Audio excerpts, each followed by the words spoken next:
দুনিয়ার মধ্যে বিপদ আপদ আসবে, আল্লাহ তাআলা তো পরীক্ষাই নেবেন।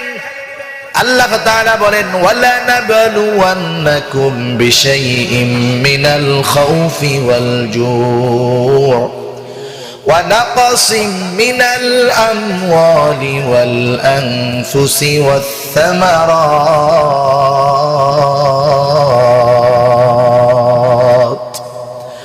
আল্লাহ রাব্বুল আলামিন বলেন, ওয়ালা নাবলুওয়ান্নাকুম, অবশ্যই আমি তোমাদের পরীক্ষা নিব। কিসের মাধ্যমে আল্লাহ তাআলা পরীক্ষা নেবেন? আল্লাহ বলেন, বিশাইইম মিনাল খাউফ, কিছু ভয়ের মাধ্যমে। আল্লাহ তাআলা বলেন পরীক্ষা হবে তোমাদেরকে কিছু ভয় নেওয়ার মাধ্যমে, ওয়াল জু', ক্ষুধা দেওয়ার মাধ্যমে, খাবারের কষ্টের মাধ্যমে, ওয়া নাকসিম মিনাল আমওয়াল, কিছু মালের লসের মাধ্যমে।